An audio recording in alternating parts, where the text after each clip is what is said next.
Magandang gabi po sa muli. Patuloy po tayo ngayon sa ating pag-aaral, sa ating online Bible study, rightly dividing the word of truth. At maganda po ang topic natin ngayon. Alam ko na marami na naman ang magre-react. At hindi po natin ito dinadala itong ating pag-aaral upang makatawag po tayo ng pansin. Hindi po ito natin ginagawa upang makakuha tayo ng maraming mga likes at kung ano-ano dyan.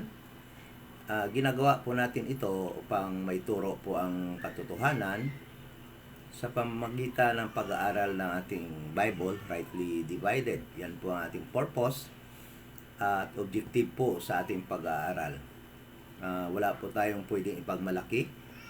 Alam po natin yan na wala tayong power, wala tayong talino upang ipagmalaki natin. Ang papasalamatan lang po natin ay yung opportunity na meron po tayong Bible na ibinigay sa atin nating Panginoon, yung kanyang preserved Word of God. At alam po natin na itong preserved Word of God ng ating Panginoon ay under attack for so many years. Since nang mabuo ito, pagkatapos makumplito, ma-fulfill ni Apostol Paul ang kanyang pagsulat ng kanyang 13 epistles na para sa atin ngayong dispensation of the grace of God. At alam po natin na under attack ang Biblia sa pamamagitan ng maraming pag-translate at mga copyright laws.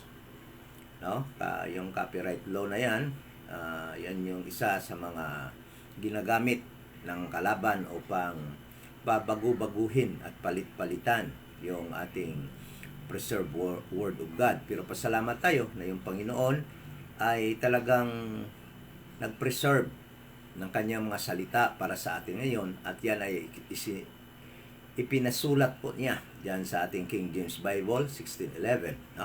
Kaya salamat po sa Panginoon na meron tayong mabasa. At dahil under attack po ito, kailangan po nating ipagtapat o sasabihin o i-speak bilang ambassadors, ating i-preach, ating i-speak, kasi tayo po ang binigyan ng word of reconciliation. Kaya as ambassadors, we are to speak the word of God. Hindi po natin pwedeng itago-tago po ito. Hindi po natin pwedeng i-water down. Hindi po natin pwedeng i-sugarcoat yung salita ng Panginoon upang lang po magiging mabait tayo sa tingin ng mga tao. Kasi yan yun kasi ay minsan nga nagtataka ako kahit na mga RD gustong i-water down yung ating salita ng Panginoon para lang mag-appear tayong parang angel, sabihin ko sa inyo, hindi talaga ako pwede maging angel kasi nga po hindi naman tayo ganon. Hindi naman tayo, sabi nga na Bible, there is none righteous, there is not one. Okay, so hindi ko talaga kinakabig or inilalagay ang sarili ko diyan na mabait ako, righteous ako, kasi magiging contradiction po 'yan sa Bible, Kaya sa totoo lang, yung totoo lang po na ang ating sasabihin, if we stand to the truth and will contend for the faith, yan ang tingin sa atin ng mga marami na masama yung ugali natin, masama yung attitude natin, ganun yun. But the truth is that hindi lang tayo talaga pwedeng mag-compromise. Ayokong mag-compromise. Makipag-content talaga ako pag yung truth na ang inaatake. So, it is up for some other Christians, some other believers, some members of the body of Christ, kung paano nila gagawin na mag-appear sila na mabait just to win people, But I don't think so na ma-win natin yung tao sa pabait-bait natin.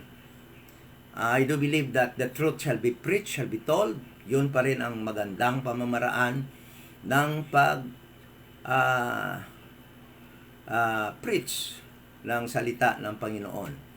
Kaya nga, nakita natin si Jesus Christ on His earthly ministry. Never He watered down His message, no? Hindi niya sinabing, mas sarap tong message ko, madali lang ito. Sabi niya, anong sabi niya? Sell all you have and give it to the poor. Anong ibig sabihin nun? Napakahirap nun. Hindi niya sinabi na okay lang, kahit na ano lang, pwede ka nang sumama sa akin. No, hindi. Sabi niya, napakaliit ng daan, no, na madadaanan papunta sa langit, papunta sa kaligtasan. Malawak naman yung dadaanan ng papunta sa kalaglagan, no, sa hell. Ganon. So, yun. We believers should never water down, compromise the truth para lang mag-appear po tayo na holy o mabait o maganda ang attitude. Kasi, alam mo, kahit anong sabihin mo maganda yung attitude natin, nako, I don't think so. May masama talagang andidiyan sa'yo. Talagang hindi mo sabihin yun, maganda attitude mo. Di ba? Kaya kung talagang mabait ka, mabait tayo, ito yung isa na makikita sa tao na mabait.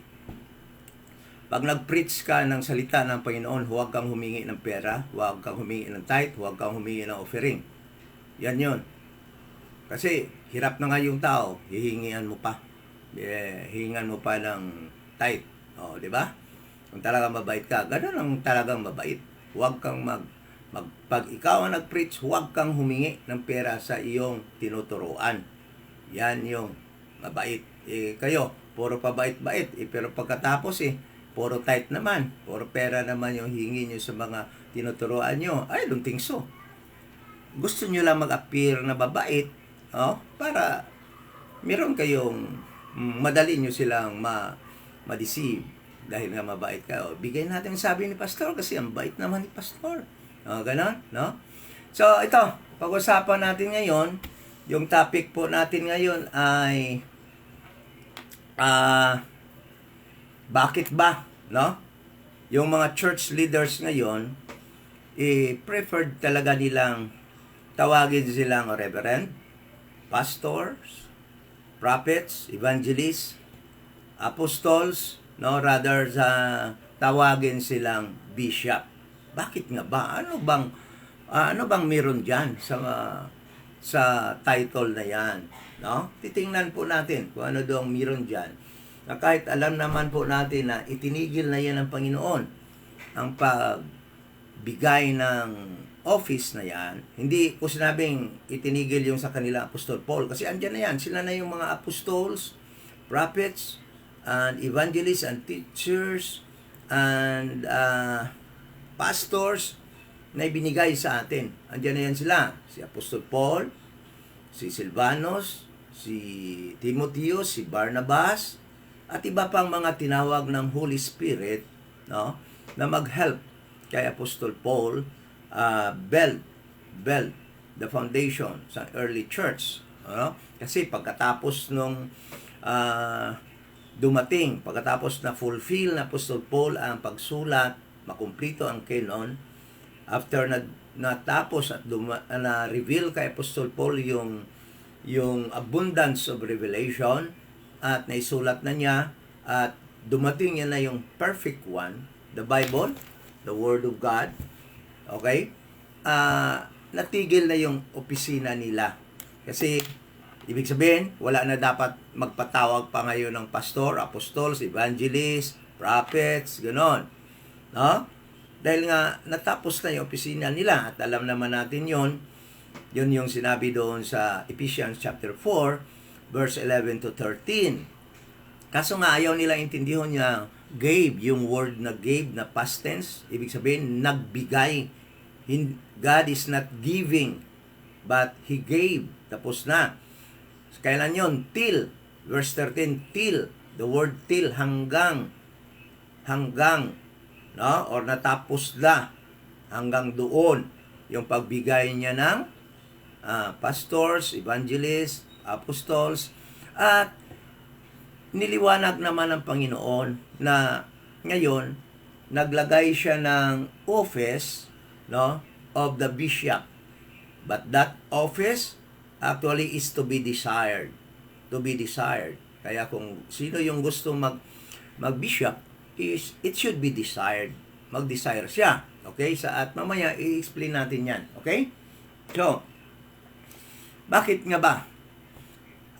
Pupunta po tayo sa mga reasons mamaya kung bakit gusto talaga ng mga church leaders of today to be called pastors, evangelists, prophets, apostles, no? At meron pang isa, reverend, no?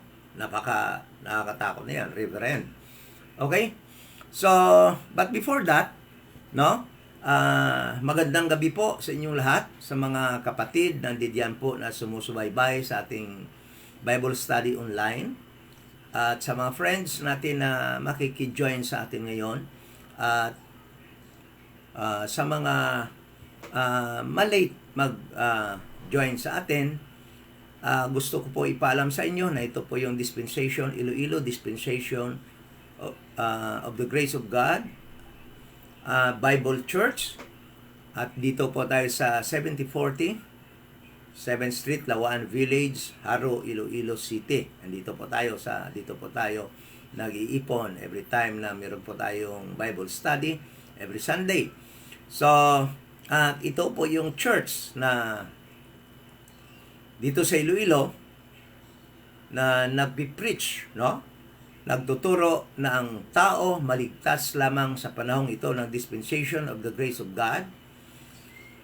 Sa pananampalataya na si Jesus Christ ay namatay, binayaran ang ating mga kasalanan, at siya po ay nabuhay muli sa pangatlong araw upang tayo po ay bigyan ng buhay na walang hanggan. Yan po yung tinatawag na Gospel of the Grace of God.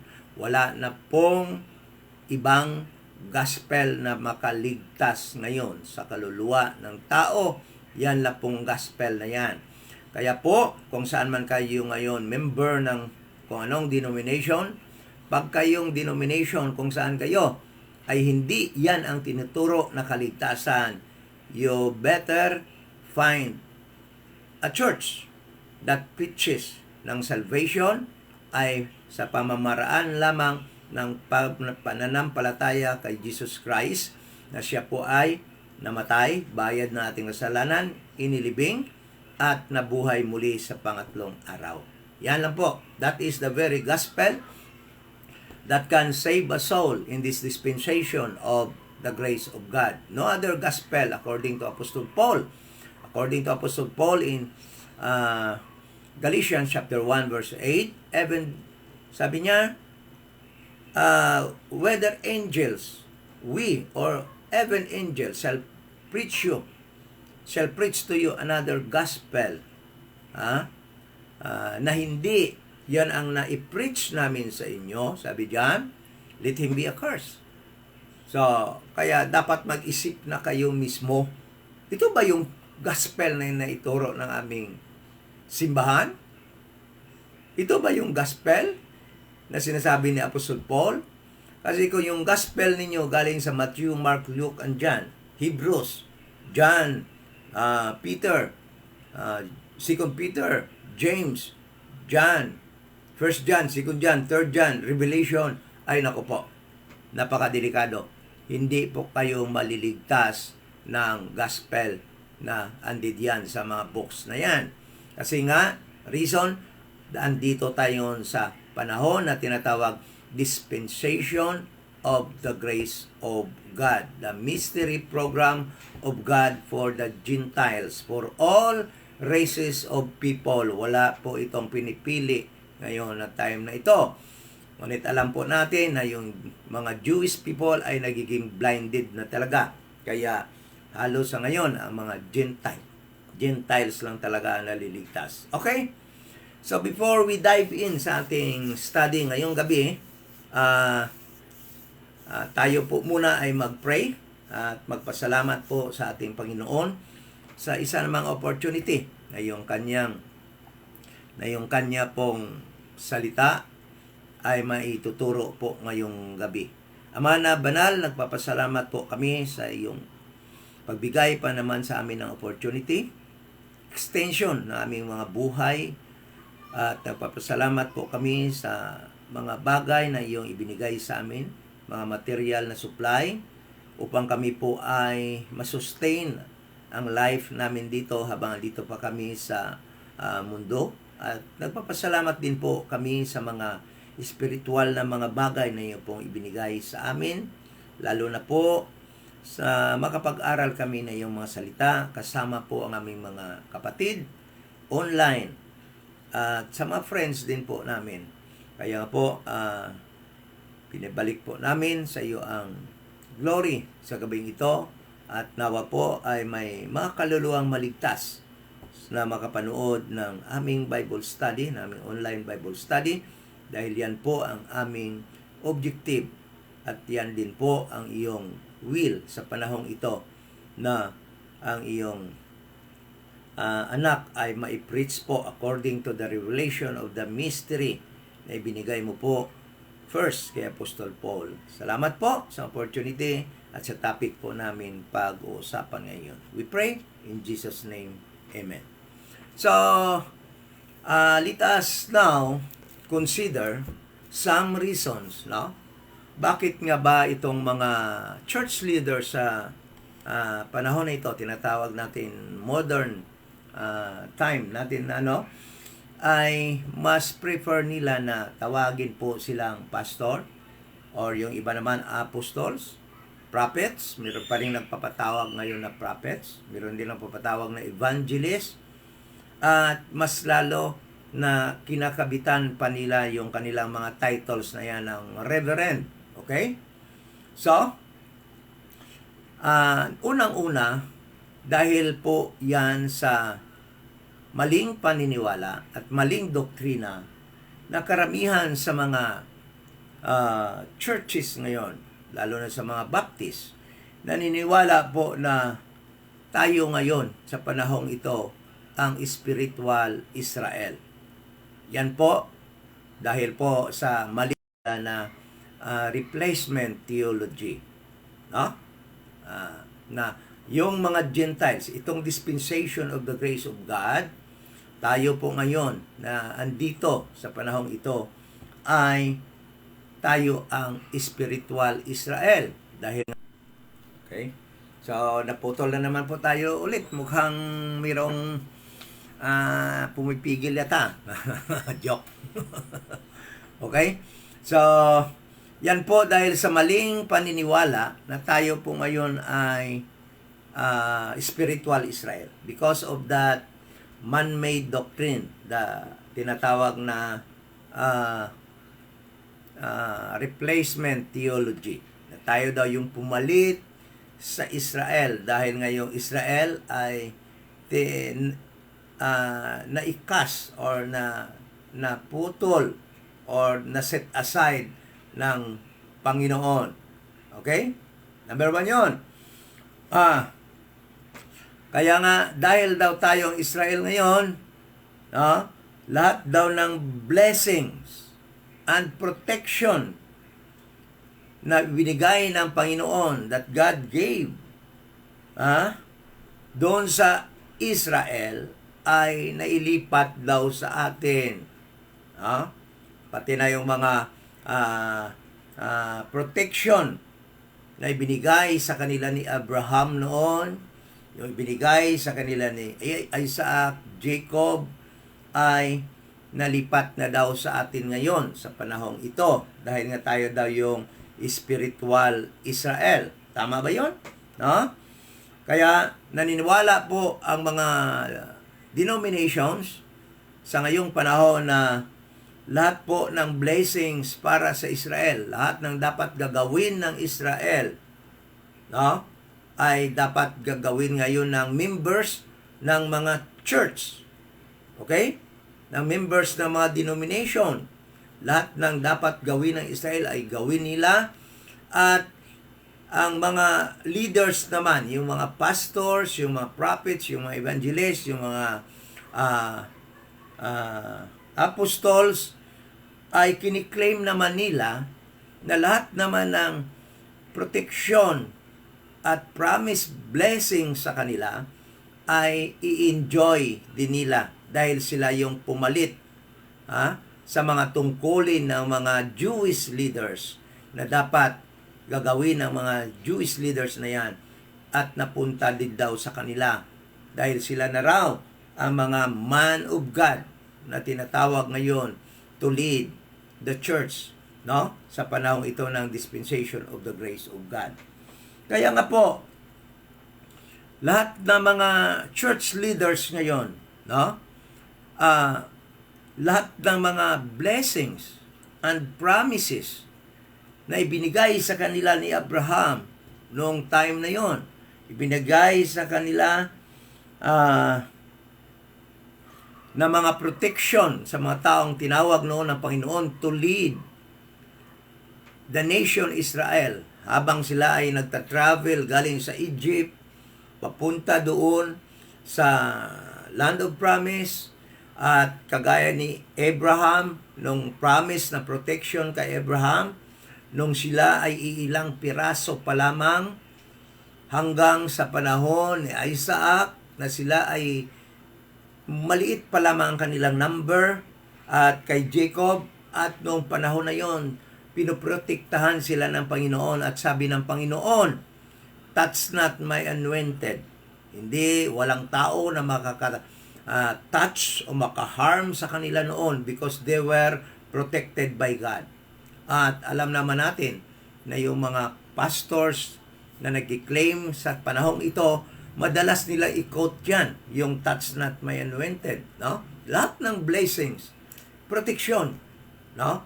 Ay sabi nila, nasa kanya yon. Kaya you can hear many times in pulpits, no? Behind the pulpits of denominations na ma-quote nila yung verse na yan, touch not my anointed. Okay? Okay, so ano-ano ba yung mga protection at promises na blessings, no, na ipinangako ng Panginoon para lamang sa mga Jewish people in different period of times na ibinigay sa kanila being the covenanted people of God. Okay?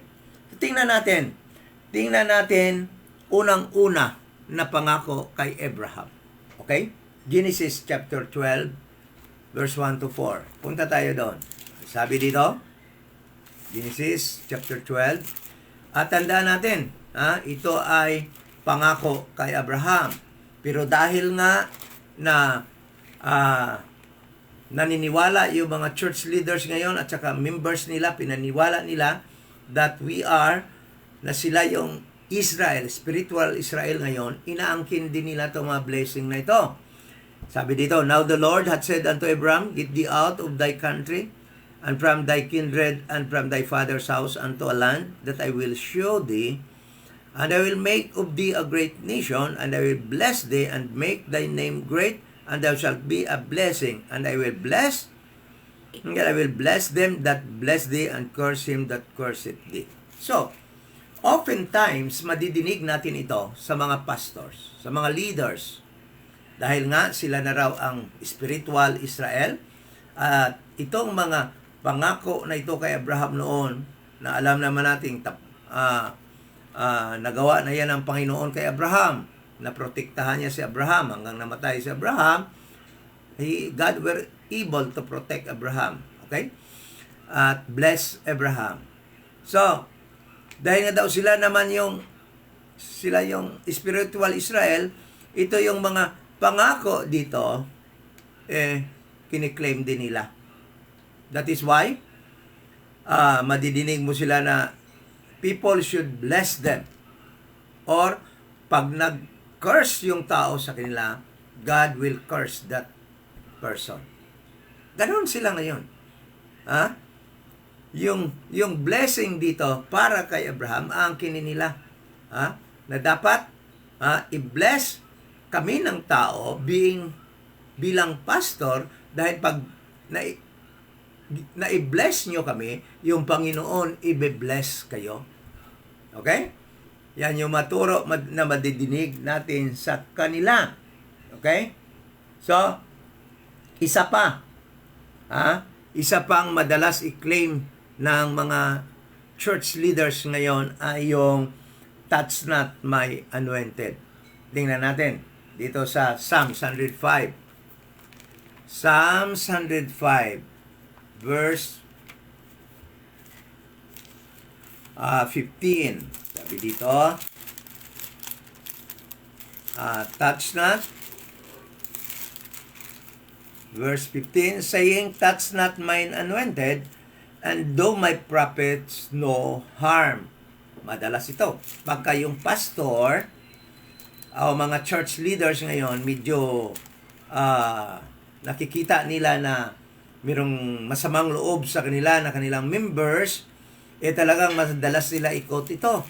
Kasi tinatakot nila yung mga members nila na huwag nyo kaming i-threaten. Do not harm us. Kasi pag i-harm nyo kami, then sabi ng Panginoon, touch not my anointed. Ngunit, alam nyo ba na these pastors are quoting this verse out of context? So, titingnan natin. Titingnan natin sa 1 Chronicles chapter 16. Paano ba? Kasi doon ito nanggagaling sa 1 Chronicles chapter 16. Okay? Ito yung pagkasabi dito. 1 Chronicles chapter 16 verse 21. Punta po tayo doon. Sabi dito,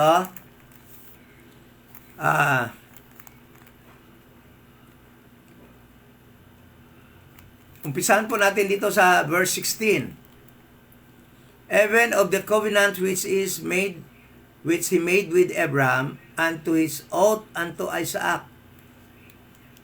God made an oath unto Abraham and unto Isaac, promise, and hath confirmed the same to Jacob. That oath was confirmed also to Jacob for a law, and to Israel for an everlasting covenant, saying, unto thee I will give the land of Canaan, the lot of your inheritance, yung pangako ng Panginoon sa kanila, when ye were but few. Sabi dito, verse 19, when ye were but few, even a few and strangers in it, and when they went from nation to nation, and from one kingdom to another people, he suffered no man to do them wrong. Yea, he reproved kings for their sakes, saying, touch not mine anointed, and do my prophets no harm. So, yung salita na ito ay sinabi ng Panginoon sa kay Abraham, kay Isaac, kay Jacob. Nung panahon na kukunti pa lamang sila, when they were few. Ilan pala yung anak ni si Abraham ng anak kay Isaac, then si Isaac ng anak, at saka yung mga tao nila nakasama, then si Jacob ng anak, diba? So, iilan pa lang sila. Alam nga natin, nung pumasok sila doon sa Egypt, there were only 70 plus of them. So, during the time, God, when they were few, during the time, God promised them that, sabi niya dito, when ye were but few, even a few and strangers in it, and when they went from nation to nation, and from one kingdom to another kingdom, He, God, suffered no man to do them wrong. Hindi inalaw ng Panginoon na gagawan sila ng masama ng kahit sino. That is why, sabi ng Panginoon, during the time, huwag niyong galawin ang aking anointed, which refers to Isaac, Jacob, Abraham, Isaac, Jacob, when they were only few. Tingnan mo? Walang makakatalo sa kanila noon. Hindi sila pwedeng galawin. Sila lang yung tatlo. Bakit? Bakit? Nung si Moses ba, nasa disyerto na sila, wala bang gumalaw sa kanila? Meron. May nakalaban nga sila, di ba? O nakilaban sila doon sa Jericho. Nakilaban sila bago sila tumawid doon sa Jordan. May pinatay na nga si Moses. Yung si Og Bashan, King Og Bashan. Pinatay niya before the other side ng Jordan. So, meron ang gustong mag-touch sa kanila, but they were protected during the time. Okay? Dahil kahit na few lang sila, pinoprotect lang silang Panginoon. Yan yung bakit sinabi ng Panginoon, touch not my anointed. Ngunit itong mga promise na ito ng Panginoon, they were quoted out of context ng mga pastors ngayon, ng mga leaders of the denomination, just to sow fear among their members na huwag maglaban sa kanila, huwag mag-go against them, huwag mag-question sa kanila dahil pag ginawa niyo mo yan, delikado ka kasi sabi ng Bible, touch not mine anointed. Tingnan mo lang kung paano nila minamanipulate ang pulong, yung salita ng Panginoon, no? For them, para magamit nila sa kanilang maling mga turo. Ito yung madalas sabihin nila, touch not my anointed. Hindi na epektibo ngayon ito. Bakit? Dahil yan yung sabi ng Panginoon dan, nung time na few pa lamang si Abraham, si Isaac, at saka si Jacob, na hindi pa nila kayang ipaglaban o dipinsahan ang kanilang sarili militarily dahil nga kukunti pa lang sila noong panahon na yon. Kaya yung Diyos mismo ang nakipaglaban sa kanila during the time. Kagaya nung pagpakiglaban ni Abraham nung nirescue niya sila. Iilan lang sila, but there were 5 allied countries, ally ni Kedolaw Omer, ngunit tinalo ni Abraham. Because during the time, God will fight for them. No? Ngunit ngayon, ginagamit yan ng pastors, no? Just to sow fear. Lalo na pag nakita nila, ito parang ayaw sumunod sa akin tong member na to, Ha? So, sabihan nila kagan, touch not my anointed. Okay? So, yan yun. Isa pa na ginagamit nila is to, sa kanila din daw yung word na reverend. Okay? Ito yung mga reason kaya ayaw nilang umalis sa paggamit ng mga title na yan, pastors, apostles, prophets, evangelists, dahil nga kiniklaim nila yung mga blessings sa pamamagitan niyan, kiniklaim nila yung promises kay Abraham sa mga sa Old Testament na mga promises sa mga Jewish leaders noong time na yon. Isa pa na ginagamit nila to sow fear sa kanilang members. Kaya nga gusto nilang gamitin talaga yung mga title na yan hanggang ngayon kahit na wala ng opisina yan ngayon, ay itong word na reverend na ikinikabit sa kanilang mga pangalan. Halimbawa, isang pastor, pangalan niya, Juan, Pastor Juan, or Reverend PhD, may mga PhD pa yan. May mga DVD pa, Divinity, may mga ano pa yan, mga title na yan. Hindi ko alam, hindi ko memorize kasi hindi ako interesado dyan, ano? So, ginagamit, itong most common na ginagamit nila is reverend. Okay? But, tingnan mo, itong mga pastors na ito, minsan, sabihin na natin, lapastangan. Bakit? Tingnan nyo sa Psalms chapter 111 verse 9. Pwede bang gamitin ng tao ang word na reverend? Ang name na reverend? Po na tayo sa Psalms 111. Psalms 111 verse 9. Basahin ko Psalms 111 verse 9. Sabi niya dito, He sent redemption unto His people. Sino yan? God. He hath commanded His covenant forever. Covenant with Israel. Holy and reverend is His name. Kanino pangalan yung reverend? Sa Panginoon lang yun. Huwag niyong maggamit itong pangalan na reverend. Dahil ang name na reverend ay para lamang yan sa Diyos. Maya naman kayo.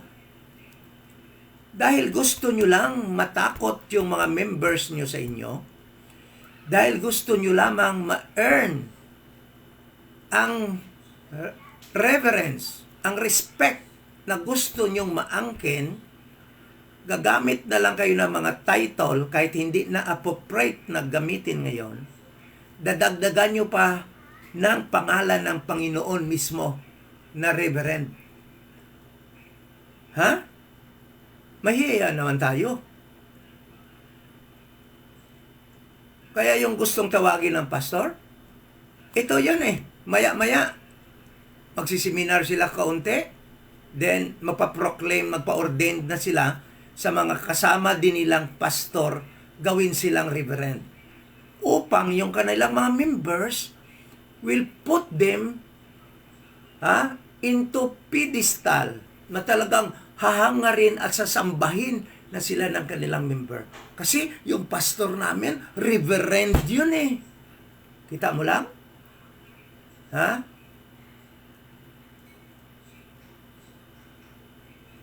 Pangalan lang yan ng Panginoon ang reverend. Hindi nyo pwedeng gamitin yan. Bakit? I-research nyo nga kung anong meaning ng reverend. Ha? At i-apply mo nga sa sarili mo kung qualified ka. Tawagin na reverend. Hindi.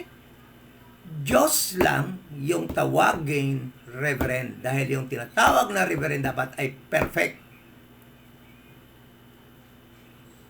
Ikaw, pastor ka, perfect ka? Hindi ka na nga dapat tawagin ng pastor. Dapat nga yung biblical name yung dapat mong gamitin. Mamaya pag-usapan natin kung ano yung biblical name na yan, na title na dapat mong gamitin. Okay? So, ano-ano pa? Bakit ayaw talaga nilang umalis sa mga titles na yan na ginagamit nila dahil daw sila ay spiritual Israel. Sabihin ko pa sa inyo, ito.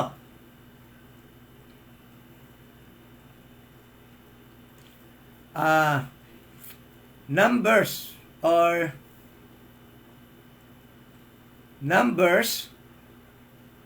chapter 18 verse 21. Numbers 18 verse 21. Punta tayo sa Book of Numbers. Chapter 18 verse 21. Ito ang dahilan bakit gusto nila na magiging spiritual Israel. Ano? Verse 21. 18:21. Sabi dito, up to 28, basahin natin And behold, I have given the children of Levi all the 10. Kaya gusto nilang magiging spiritual Israel. Sila daw yung Israel ngayon. Dahil, tingnan mo, kung sila ang Israel, at sila yung mga spiritual leaders ngayon, kiniklaim nila na sila na yung sumusunod sa Levitical priesthood, sila na rin yung magre-receive ng tithe. Tingnan mo, And behold, I have given the children of Levi all the tenth in Israel for an inheritance. Yung 10%, yung tithe na yan, only the Levites, ang recipient. Hindi pwede yung Gentile. Hindi pwede kahit na nga si Jesus Christ being in the lineage of Judah, hindi pwedeng tumanggap ng tithe ng 10. kahit si Paul being in the lineage of Benjamin, hindi siya pwedeng magtanggap ng tithe kaya si Paul never nag-preach ng tithe. Even Peter, lahat na hindi Levites, hindi pwedeng magtanggap ng tithe or 10%. Dahil nga ito ay inheritance ng mga Levites, dahil itong mga Levites walang inheritance sa land of promise. Kuha na natin? Ikaw, pastor ka ngayon. Kaya sila gustong tawagin na spiritual Israel dahil daw sa pagiging spiritual Israel, they are now the recipient of the 10%. Kaya napakahirap talaga nilang umalis sa title na yan, sa pagkiklaim na sila ay spiritual Israel. Nahirapan talaga sila. Kasi malaki itong tithe na to, ha? Could you imagine? Meron kang 100 members. Mag-tithe lang ang isa. Average na lang natin. 10,000 per month. Or 5,000 per month. I-compute mo nga times 100. Mahina ako sa math, kayo na bahala. Kaya hindi nila po, kaya ayaw nila iwanan tong pagiging spiritual Israel upang mapatuloy nila ang kanilang title na pastor. Kasi nga, yung Panginoon nga, nagbigay naman ng pastor sa mga Hudiyo. Diba? Jeremiah chapter 3 verse 15. Sabi ng Panginoon, I will give you pastors according to my heart. Kaya gustong-gusto nila yung verse na yon, yung Jeremiah chapter 3 verse 15. So, yan yung isa sa mga reason na gustong-gusto nila na maging spiritual Israel kahit na hindi biblical at wala kang makitang verse na ang mga tao ngayon in this dispensation of the grace of God are spiritual Israel. Wala kang makitang ganon sa Bible. Gumawa sila ng turo na yan, replacement theology, upang maklaim nila lahat ng mga blessings that was promised by God to Israel.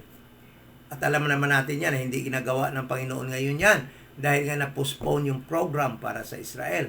Kaya kawawa naman yung mga tao in this dispensation of the grace of God that were fooled by these so-called corrupt leaders and pastors, apostles, prophets, who claim to be pastors, prophets, apostles, evangelists in this dispensation of the grace of God.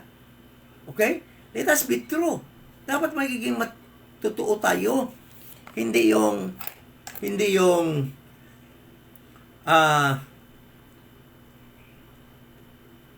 hindi natin kayang tanggapin yung Bible for the sake of our personal interest. Dahil nga sayang naman nga ang tithe, di ba? So, hindi ganoon. Dapat yung totoo lang, yung nakasulat lang sa Bible, huwag nating i-twist. Huwag nating angkinin yung para sa atin. Di ba? So, yan yung isa pang reason. Bakit na ayaw nila iwanan yung mga titles na yan? No? Reverend, lalo na yung reverend. Kasi pag may reverend na yung pangalan mo, naku, talagang para kang tinitingala ng mga members sa simbahan nyo, ng mga members sa ibang simbahan, at ng ibang mga pastors din na hindi pa reverend. Nako. Okay? Ano pa? Ano pa? Ito pa, Matthew chapter 1 verse 10. Ito pa yung reason bakit ayaw nila iwanan yung titles na yan. Punta tayo sa Matthew. Punta po tayo sa Matthew.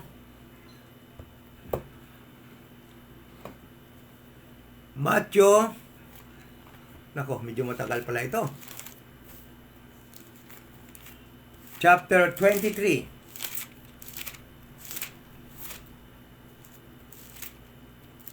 Verse 1.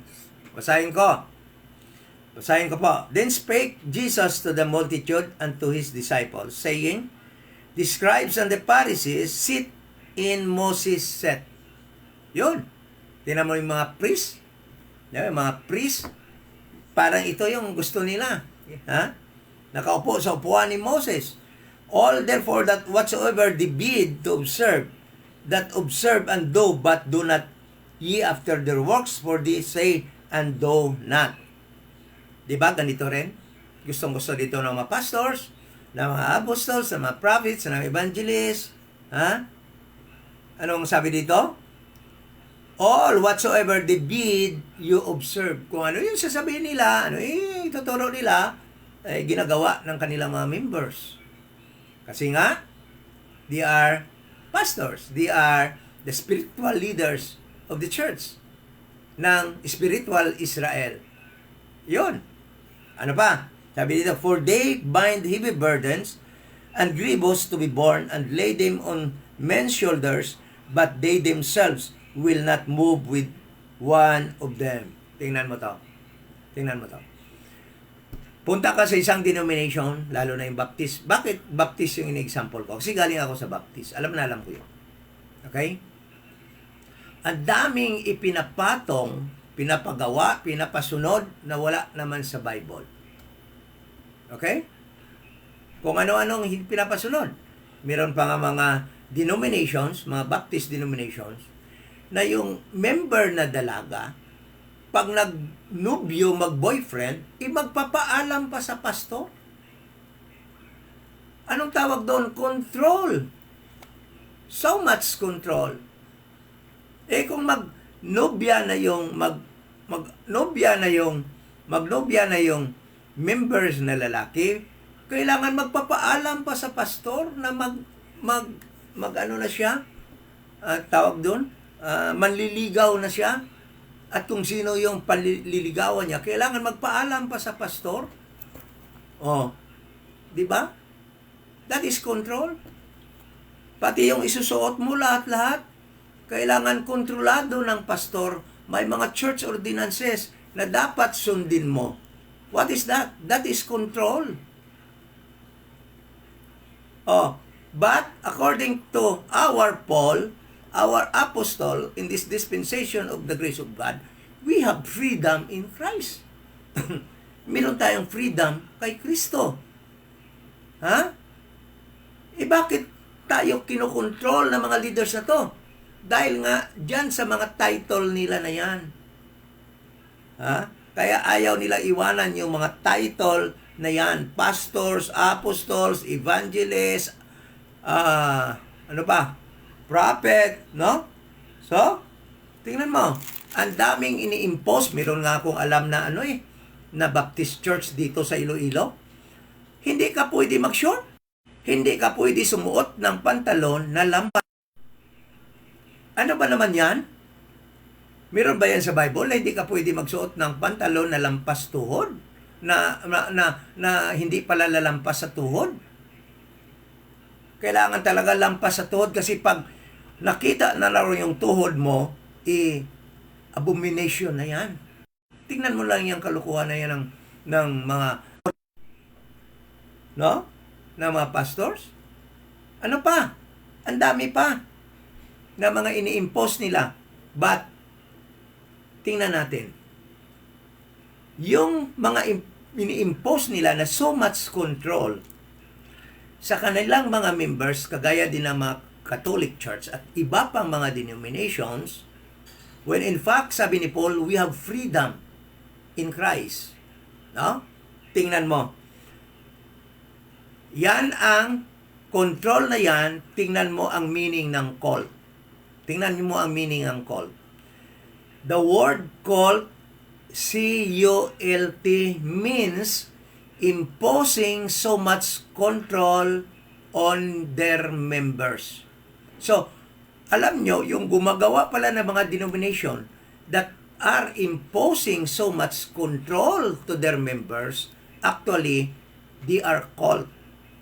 Why? Yan ang meaning ng cult. Yung nag-i-impose ka ng masyadong control sa mga members mo na wala na silang freedom. lahat na lang ng galaw nila may sinusunod according to the rules and regulation ng kanilang denomination. And that denomination is a cult. Okay? So, tingnan mo pa. Basahin natin patuloy. But all their works did therefore be seen of men. They make broad their phylacteries and enlarge the borders of their garments. Yung mga priest dati, yung mga Levitical priest, yung mga Pariseo during the time, they were using leather clothes na nilalagay sa kanilang kamay at sa kanilang agtang, sa kanilang noo when they pray, yan po ay nag-i-express ng kanilang deity, yung kanilang piety, yung kanilang pagka-godly ng panahon na yon. Kaya pinagmamayabang nila yung mga phylacteries nila na nilalagay nila for a show that they are godly. So, pinagalitan ni Kristo yan. Verse 6, and love the uppermost rooms at feast and the chief sets in the synagogues. Alam nyo, anong kaibahan ng mga pastors ngayon at na may mga titles ngayon sa religious denominations? Yung mga pare, yung mga priest, yung mga Pharisees sa una, yung mga priest sa una, walang feast na mangyayari kung hindi sila darating. Sila ang upo doon sa pinakasikat na upuan, pinaka-special na upuan when there is sa pag-celebrate ng mga feast nila. May kaibahan ba sa mga pastors ngayon, mga apostles? Like apostol sa Carillo, o sino pa dyan mga apostol? When there is a gathering in a denomination, kahit na nga sa birthday, sa bahay ng may birthday ng member, hindi mo na makaumpisa kung hindi pa dumating si pastor. Si pastor ang bida, si pastor ang sikat. Hindi muna, wala pa sila ni pastor at kanang pamilya. Yan ang nangyayari. That is true. Huwag nyo i-deny yan. Nakaranas din ako magpastor sa Baptist.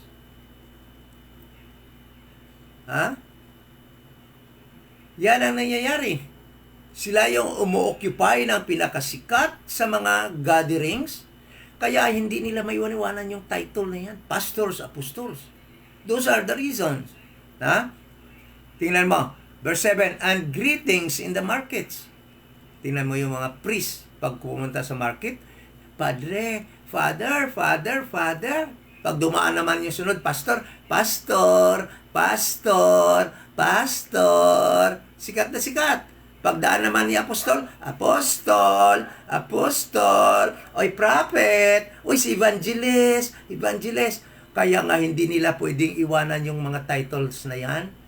Kahit nga, in-stop na ng Panginoon ng pagbigay sa panahon na ito ng dispensation of the grace of God. Okay? So, those are the reasons na hindi nila maiwanan. Bakit gusto pa rin nila yung mga titles na yan? Kahit alam naman natin na itinigil na ang pagbibigay ng ganong mga opisya nasa ngayon. O ibig sabihin, wala nang pwede idagdag kay Apostol Paul, wala nang pwede idagdag kay Silvanus, kay Timotheus, kay Barnabas, at sa iba pang mga ni-recruit ng Holy Spirit, sila na yan. Wala na pwede idagdag yan. Ngunit, sila sige pa rin ng patawag ng pastor, apostol, prophet, evangelist. Ayaw nila ng bishop. Ngayon, sasabihin naman nila, Brad, parehas lang naman yung bishop at saka yung pastor. Parehas lang naman yan sila. Sino may sabi sa iyo? Titingnan ko ngayon. Ipapakita ko sa inyo na iba yung pastor at saka yung bishop. Unang-una, yung pastors, sila Apostol Paul, pastors, at pastor sa Israel noong time, sa time past, ano yon? Basahin na natin. Jeremiah, and I give And I will give unto you pastors according to my heart. Na-memorize ko na lang, ano? So, yung pastors, binibigay ng Panginoon. Binibigay. Walang requirements na nakalagay doon.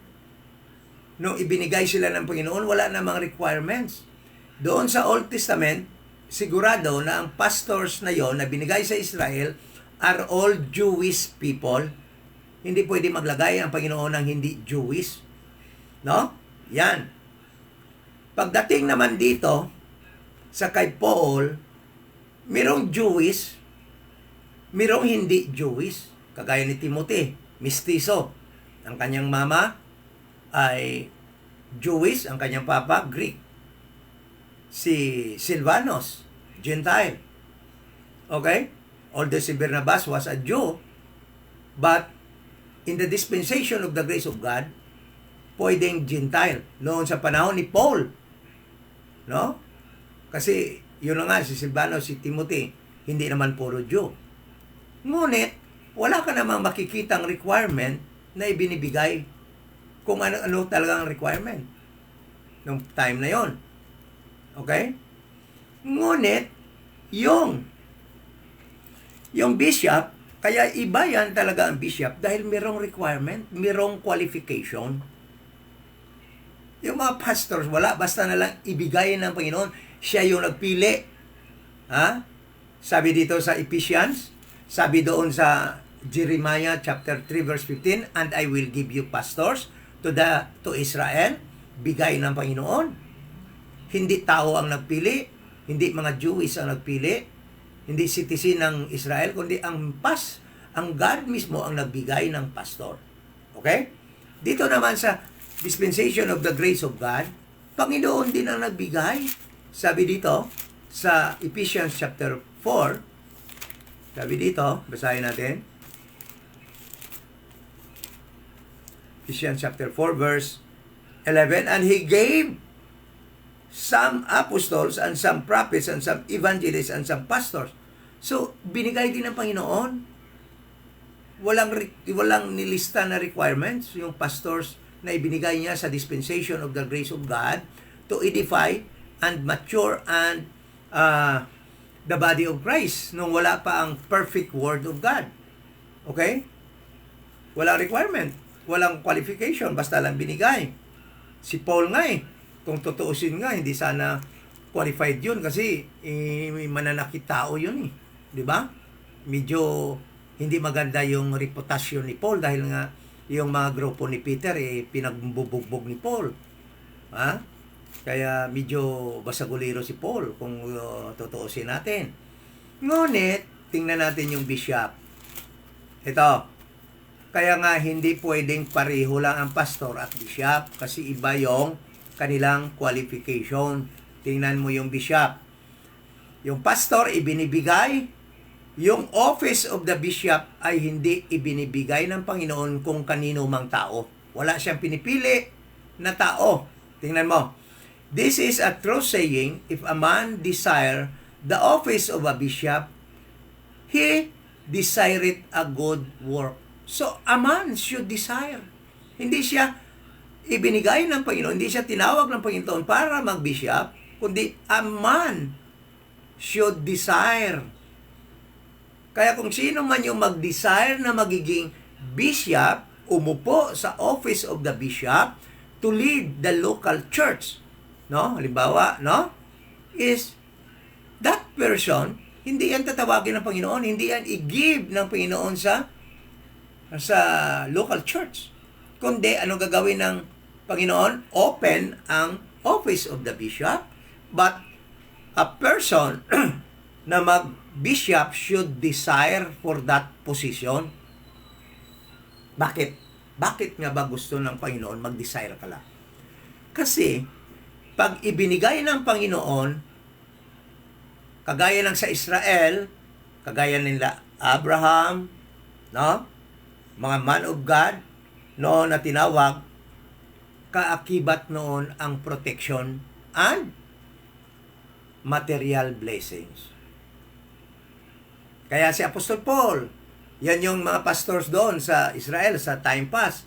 Sila naman ni Apostol Paul, nung tinawag si Apostol Paul, mag-apostol, mag-pastor, sa body ni Christ, meron din siyang special protection sa Panginoon. Kaya nga, kahit anong gawin nila kay Apostol Paul, nung hindi pa tapos yung trabaho niya, hindi talaga siya mamamatay. Kahit nalunod na yung barko doon, talagang kinagat na siya ng ahas, talagang buhay pa rin si Apostol Paul with special protection. Kaya nga gusto nila mga pastors na to kasi i-claim nila yung mga special protection na binibigay ng Panginoon sa ibinigay niyang pastor. But dito, sa bishop, wala pangako dito na poproteksyonan kita, magiging healthy ka. Ha? Wala pangako dito na touch not my anointed. Wala pangako dito na i-bless kita materially. Wala pangako dito na hindi ka mamatay kung hindi ka kagatin ng sapa, ng ahas. Wala pangako dito na hindi ka mamatay kung makainom ka ng lason. Wala pangako dito na pasasaganain kita ang buhay mo materially. Ha? Walang ganun dito. Sabi dito, napakahirap pa ng qualification. Yung taong mag-desire ng office ng bishop, napakahirap ng qualification. Bakit? Bakit nga ba? Bakit nga hindi ka ina-appoint ng Panginoon but you should desire? Bakit? Kasi kung wala kang masisisi, hindi ka gaya ng mga pastor, sabihin ka agad, Lord, di ba tinawag mo ako magpastor? Bakit ganito nangyari sa akin? Bakit nagkasakit ako? Lord, di ba tinawag mo ako magpastor, mag-apostol? Bakit? Ang hirap ng buhay ko. Kasi kiniklaim nga nila yung mga promises para lang sa Israel at para lang sa mga pastor na tinawag ng Panginoon. Kasi nga, nakiklaim sila na sila yung spiritual Israel. But no.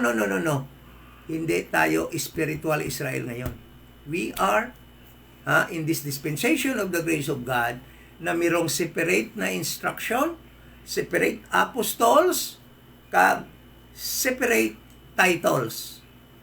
After this book, the perfect one, na natapos ni Apostol Paul na isulat after he received abundance of revelation, natapos na yung office na yon ng mga pastors. Ibig sabihin, hindi na nagdadagdag. As is na lamang yung mga pastors na ando doon, nakasulat dito sa Bible. Kuha natin, as is na yon. Hindi na nagbibigay pa ng dagdag na apostles, dagdag na pastor, dagdag na evangelist, dagdag na ang opisina ngayon. Kung gusto mo magturo, mag-lead sa isang local church is bishop. You have to desire for it. Kung magipit man ang buhay mo, wala kang sisisihin kasi ikaw lang desire niyan. Kung magkasakit ka man dahil sa trabahong niyan na pagiging bishop mo, wala kang sisisihin. Hindi mo masisising Panginoon kahit sino dahil ikaw ang nag-desire niyan. Kung magutom ka man dahil nag-bishop ka, nag-lead ka sa isang church, kahit dahil tamad ka, ayaw mo magtrabaho, hindi mo masisisi ang mga members na bigyan ka ng suporta, paaralin yung anak mo, bibigyan ng pagkain ang misa mo dahil tinawag ka ng members. Hindi ka tinawag ng mga members. Nag-desire ka. Kaya dapat magtrabaho ka para masustain mo yung mga kailangan mo, ang pamilya mo, pag nagtuturo ka bilang bishop, upang may dignidad. Aywan ko kung alam nyo yung salitang dignity. May dignidad yung pagiging bishop mo dahil hindi ka binubuhay ng mga members mo. Nakakahiya na ikaw ay binubuhay ng mga members mo. Makakatingin ka kaya sa mga members mo, no? Na nakakotse ka na, nakamontero ka na dahil pera ng mga members mo. Sila, Hanggang ngayon, nakatsinilas lang, nakatricycle, nakasikad. Nakatricycle. Ang alam ko nga sa Negros yung iba eh. Hanggang ngayon, nakatsinilas lang gihapon, nagtatrabaho sa tubuhan. Ha? Pero yung mga leaders nila, palit-palit na ng sasakyan. Biruin nyo yan? No? Kaya nga, hindi nila iwanan yung title na yan, na pastor, na hindi na sana yan. Dahil dito, tapos, tingnan mo ha, ito yon ang qualification ng bishop. A bishop must then